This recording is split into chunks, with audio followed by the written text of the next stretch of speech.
Lecture 22 में आप क्या देखेंगे, क्या देखते हैं? देखो, आज से प्रॉब्लम सेट चैप्टर 2 में का प्रॉब्लम सेट 2.6 देखना है। 2.6 में जो कि हमने 2.1 से 2.5 तक के सभी प्रॉब्लम सेट कंप्लीट किए हैं, तो आपको ये तो मालूम हो गया होगा कि क्वाड्रेटिक इक्वेशंस कैसे सॉल्व किया जाता है। एक तो फैक्टराइजेशन मेथड है, दूसरी कंप्लीटिंग स्क्वायर मेथड है और तीसरी फॉर्मूला मेथड है। अब उसमें से कौन से भी मेथड आप यूज करके 2.6 में के वर्ड प्रॉब्लम सॉल्व कर सकते हैं। वर्ड प्रॉब्लम आपको पहले भी हो चुके हैं, कब हो चुके हैं? हाँ, चैप्टर नंबर 1 में, चैप्टर नंबर 1 जो लीनियर इक्वेशंस इन टू वेरिएबल था, उसमें आपका 1.5 एक्सरसाइज प्रॉब्लम सेट नंबर 1.5 जो था वो कंप्लीट किया है आपने। वहां पे हमने देखा है कि वर्ड प्रॉब्लम्स को इक्वेशन में कैसे कन्वर्ट किया जाता है।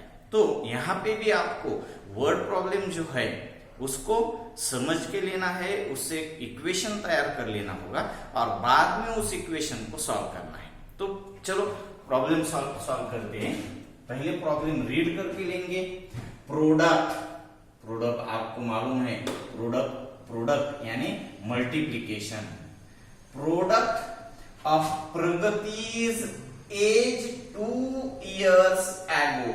प्रोडक्ट है, मल्टीप्लीकेशन है, तो एक टर्म का तो सिंगल टर्म का तो मल्टीप्लीकेशन नहीं होगा, कम से कम 2 टर्म का मल्टीप्लीकेशन होना चाहिए। एक term multiply by second term. तो उसमें आपको बताया क्या गया है, देखो, product of Pragati's age 2 years ago, यानी 2 साल पहले की प्रगति की एज, 2 साल पहले की प्रगति की एज, एंड 3 years hence, और 3 साल बाद की प्रगति की age. Product of Pragati's age 2 years ago and 3 years hence। 2 साल पहले की प्रगति की एज और 2 साल के बाद की प्रगति की एज। सपोज करेंगे कि आज प्रगति की एज अगर 10 है, तो 2 साल पहले कितनी होगी? 10 - 2 यानी 8 इयर्स होगी। और 3 साल बाद कितनी होगी? तो 10 + 3 यानी 13 इयर्स होगी। तो ये 2 years ago की एज और आफ्टर 3 years, यहाँ पे हेंस वर्डिंग में लिखा है 3 years hence यानी आफ्टर 3 years। तो ये 2 साल पहले की और 3 साल बाद की एज जो है उनका प्रोडक्ट इज 84। यहाँ पे तो नहीं आएगा 84, मगर आप जब समझ लेंगे कि प्रगति की आज की एज x इयर्स है, समझ लीजिए प्रगति की आज की एज, प्रेजेंट एज अगर आप समझते हैं, सपोज करेंगे कि प्रगति की आज की एज यानी प्रेजेंट एज अगर x इयर्स है, तो उसकी 2 साल पहले की और 3 साल बाद की दोनों एज आपको मिलनी चाहिए और उनका प्रोडक्ट यानी मल्टीप्लीकेशन आपको दिया गया है 84। समझ में आता है? x इयर्स अगर आज की प्रेजेंट एज समझते हैं, प्रेजेंट एज, तो 2 साल पहले प्रगति की एज कितनी होनी चाहिए आपने, इसीलिए मैंने पहला एग्जांपल लिया है। अगर 10 साल है आज की एज प्रगति की, तो 2 साल पहले यानी आज की एज -2, 10 - 2। अगर आज की एज 15 ईयर है प्रगति की, तो 2 साल पहले की कितनी होनी चाहिए? 15 - 2 यानी 13 इयर्स। तो हमको आज की प्रगति की आज की एज मालूम ही नहीं है, 10 है या 15 है या फिर कोई और नंबर है। इसलिए हम सपोज करेंगे कि प्रगति की आज की एज x इयर्स है। आपको उसकी 2 साल पहले की एज भी मालूम हो जाएगी। यक्स आज की एज है तो 2 साल पहले की एज कितनी हो जाएगी, यक्स माइनस 2 ईयर्स। यहाँ पे 10 थी तो 10 माइनस 2 ईयर्स, इसका कैलकुलेशन हो जाता है 8 ईयर्स। अगर सपोज क्या होता 15 ईयर्स है तो 15 माइनस 2 यानी 13 ईयर्स। मगर आपको 15 है, 10 है, 12 है, 8 है, ये कुछ मालूम नहीं है, इसलिए हमने प्रगति की प्रेजेंट एज की असम्पशन किया है और वो असम्पशन में प्रगति की एज यक्स ईयर्स है ऐसा सपोज करके देखा है। तो अगर यक्स एज है, प्रगति की प्रेजेंट एज है, अगर यक्स है तो 2 साल पहले की उसकी एज कितनी हो जानी चाहिए, यक्स माइनस 2 ईयर्स। और आफ्टर 3 ईयर उसकी एज कितनी हो जानी चाहिए, अगर 10 थी, सपोज किया था 10, तो उसकी 3 इयर्स के बाद 10 प्लस 3 यानी 13 इयर्स हो जानी चाहिए। 15 अगर है तो 15 प्लस 3 यानी 18 इयर्स हो जाएगी। मगर आपको 10 है 15 है मालूम ही नहीं है, इसलिए आपने सपोज किया है कि उसकी परसेंटेज यक्स है। यक्स है तो उसके 3 साल की बाद एज कितनी हो जाएगी, यक्स प्लस 3 इयर्स। इसका भी कैलकुलेशन नहीं हो सकता। ये बेसिक कंसेप्ट है, बेसिक प्रॉब्लम आपको पहले से समझ लेना है।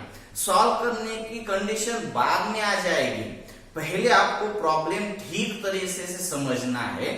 आप जब तक ठीक तरीके से प्रॉब्लम को समझ नहीं लेंगे तब तक आप प्रॉब्लम को पढ़ते रहिए। हम एक बार फिर से देखते हैं।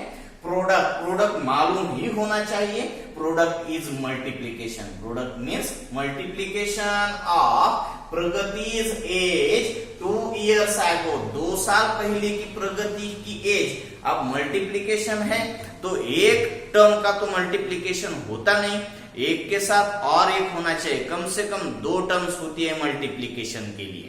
तो यहाँ पे पहली टर्म कौन दी है, 2 साल पहले की एज एंड 3 इयर्स हेंस यानी 3 साल बाद की एज, ये दोनों का प्रोडक्ट यानी मल्टीप्लीकेशन 84 दिया गया है। इस इंफॉर्मेशन का यूज करके हम क्वाड्रेटिक इक्वेशन तैयार करेंगे, बनाएंगे। और क्वाड्रेटिक इक्वेशन सॉल्व करने के लिए तो आपको बहुत सारे तरीके मालूम है।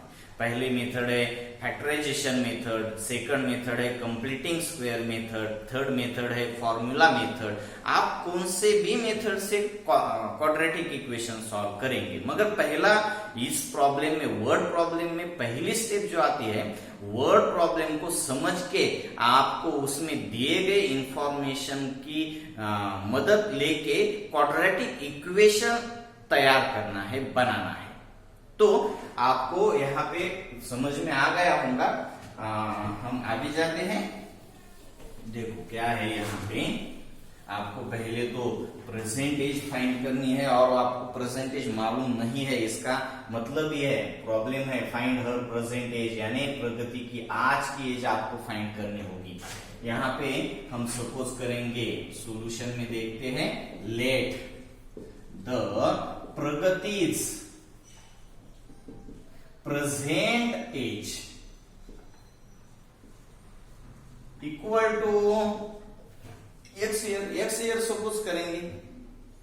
बाय कंडीशन, आपको कंडीशन दिया गया है, कंडीशन से प्रगति का the age of Pragati's age 2 years ago, चलेगा, ऐसा ही लिखेंगे, प्रगतिज एज 2 इयर्स एगो।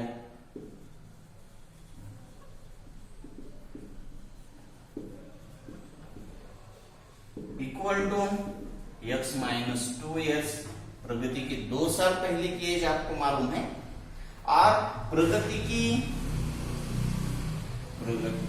एज 3 इयर्स हेंस, प्रगति की 3 साल बाद की एज भी आपको मालूम है, x प्लस 3 इयर्स। दोनों बातें कही गई है, और ये 2 साल पहले की एज और 3 साल बाद की एज, इनका प्रोडक्ट जो है वो कितना दिया गया है, 84। इसकी मदद से, इसका यूज करके आप क्वाड्रेटिक इक्वेशन बना सकते हैं। तो बाय कंडीशन हम लिखेंगे, बाय कंडीशन प्रगति की 2 साल पहले की एज इंटू प्रगति की 3 साल बाद की एज, ये दोनों का मल्टीप्लीकेशन 84 है। 84 दिखता है ना। तो आपको क्या करना होगा, first bracket into second bracket. तो पहले ब्रैकेट के फर्स्ट टर्म से हम सेकंड ब्रैकेट के दोनों टर्म को मल्टीप्लाई करेंगे। पहले x से x को मल्टीप्लाई करेंगे, x इंटू एक्स स्क्वायर, बाद में x से +3 को मल्टीप्लाई करेंगे तो हो गया +3x, -2 से x को मल्टीप्लाई करेंगे वो हो गया -2x, -2 से +3 को मल्टीप्लाई करेंगे तो -6 हो गया, इक्वल टू 84। क्वाड्रेटिक इक्वेशन तैयार होने जा रहा है, आपको सिर्फ वो सॉल्व करना है। X square as it is +3x -2x का कैलकुलेशन हो जाएगा, दोनों लाइक टर्म्स है, +3x -2x, देन एडिशन तो नहीं हो जाएगा, इनका सब्सट्रैक्शन करना पड़ेगा, डिफरेंस साइन से इस वजह से, तो डिफरेंस साइन की वजह से इसका सब्सट्रैक्शन हो गया +x, +3x -2x is +x, -6 and +84 opposite को आके -84 इक्वल टू 0। अब आपको एक बात समझ लेनी है, सॉरी, -6 -84 क्या हो जाएगा, -90, तो x square plus x -90, x square plus x -90 equal to 0। ये आपका पहला क्वाड्रेटिक इक्वेशन मिल गया, और पहला एक ही है, यहाँ पे पहला बोलने का मतलब ही नहीं है, एक ही क्वाड्रेटिक इक्वेशन है, और ये आपको क्वाड्रेटिक इक्वेशन सॉल्व करना है। सॉल्व करने को आता है, आप इस क्वाड्रेटिक इक्वेशन को अलग अलग तरीके का यूज करके सॉल्व कर सकते हैं। तो हम यहाँ पे फैक्टराइजेशन का मेथड यूज करेंगे। 1 into 90 आपको मालूम होगा, ax square plus bx plus c equal to 0। इसमें कांस्टेंट टर्म और स्क्वायर टर्म का कोएफिशिएंट, इन दोनों का मल्टीप्लिकेशन करना होता है। तो 90 into 1 इज 90, 90 के फैक्टर्स आपको लेने हैं, जिसका सब्सट्रैक्शन या फिर एडिशन दोनों में से कोई भी चलेगा, वो मगर आना कितना चाहिए, मिडल टर्म का जो कोएफिशिएंट है उतना आना चाहिए।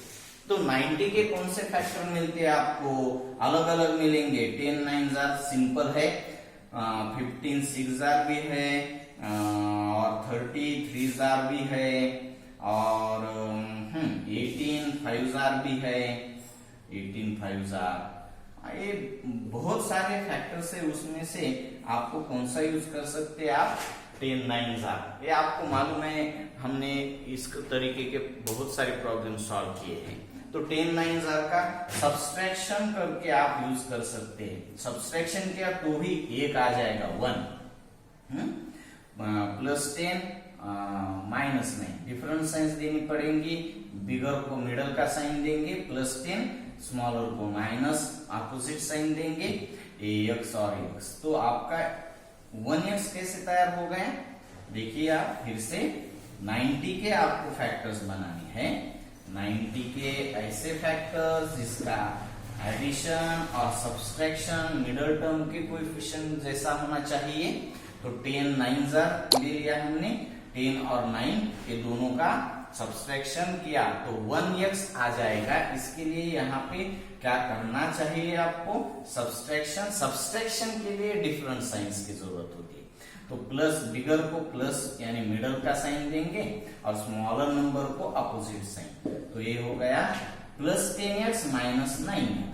आप सॉल्व कर सकते हैं इसको लिखेंगे हम, x square plus 10x -9x -90 equal to 0। ये 4 टर्म्स है, उसमें के 2 पहले टर्म का एक ग्रुप बनाएंगे, दूसरे 2 का एक ग्रुप। इस पहले ग्रुप में से क्या कॉमन निकलता है, x, तो ब्रैकेट में रहेगा x प्लस 10 माइनस ये रहेगा 9x -90 में से 9 कॉमन निकल जाएगा, ब्रैकेट में होगा x प्लस 10, माइनस की वजह से ये माइनस प्लस हो गया। तो पहला ब्रैकेट है x प्लस 10, सेकंड है x -9 इक्वल टू 0। पहला x minus 10, another bracket of x minus 9, that is x plus 10 equal to 0 or x minus 9 equal to 0. x equal to minus 10 is not possible. ये possible नहीं हो सकता क्योंकि x क्या है, प्रगति की एज है और एज कभी भी नेगेटिव नहीं हो सकती, इसलिए हम x इक्वल टू -10 यूज नहीं कर सकते। दूसरा सॉल्यूशन मिलेगा आपको x इक्वल टू 9, तो आपका x इक्वल टू 9 यही सही आंसर हो जाएगा। तो आपको क्या मिल गया, प्रगति का present age, the Pragati's present age is 9 years. आज का प्रगति का एज 9 इयर्स है। आप फुल फॉर्म में लिख दीजिए आंसर।